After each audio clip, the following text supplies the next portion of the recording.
இப்போ நம்ம பார்க்குறது என்ன வந்து குக்கீஸ் அப்படின்ற ஒரு கான்செப்டை பற்றி படிக்க போகிறோங்க. குக்கீஸ்னால் என்னன்னா அப்படின்னு நீங்கள் கேட்கலாம். குக்கீஸ்னால் என்ன அப்படின்னு கேட்டிங்கன்னா ரொம்ப சிம்பிளுங்க. நான் gmail.comக்கு போகிறேன். gmail.comக்கு போயிட்டு நான் என்ன பண்ணுறேன் அப்படின்னா வந்து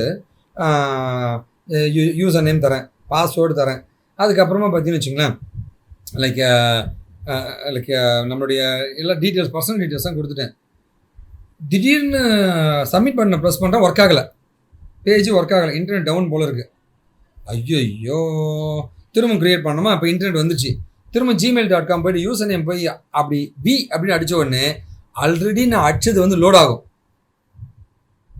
சரியா? நான் எங்கள் ஊர் பேர் அடிக்க போகிறேங்க, லோட் ஆகுது. ஜெண்டர் அடிக்க போகிறேன், லோட் ஆகுதுங்க. ஸோ ஆல்ரெடி அடித்தது எல்லாமே லோட் ஆகுதுன்னா அது லோக்கலாக வந்து என் கம்ப்யூட்டரில் ஸ்டோர் ஆகிருக்குன்னு அர்த்தம். ஒத்துக்கிறீங்களா எல்லாரும்?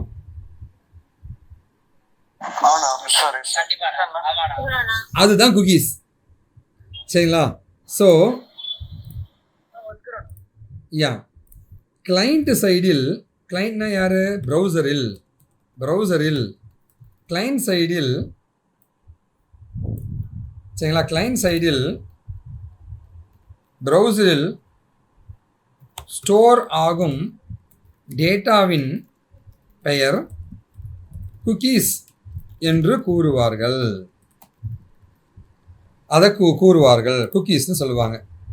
இந்த குக்கீஸ் பார்த்தீங்கன்னா வந்து ப்ரௌசர் டிஃபால்ட் ஆக சில குக்கீஸ் ஸ்டோர் செய்யும். வெப்சைட்டும் ஸ்டோர் செய்யும். வெப்சைட்லேயே வந்து கோடு எழுதுவாங்க. வெப்சைட்டில் கோடு எழுதுவாங்க குக்கீஸ் ஸ்டோர் பண்ணுறதுக்காக. இதுதான் குக்கீஸ் அப்படின்னு சொல்லுவாங்க. குக்கீஸ் அப்படின்னு சொல்லுவாங்க. ஓகே, குக்கீஸ்னால் என்ன? ஒரு குட்டி இன்ஃபர்மேஷன். புரியுதுங்களா? ஓகேவா? என்னுடைய லைக் நான் வந்து லைக் ஒவ்வொரு முறை வந்து ஜிமெயிலில் லாகின் பண்ணும்போதும் யூசர் நேம் போயிட்டு ஜேவி அப்படின்னு அடிச்ச உடனே என்னோட மெயில் ஐடி வந்துடும்.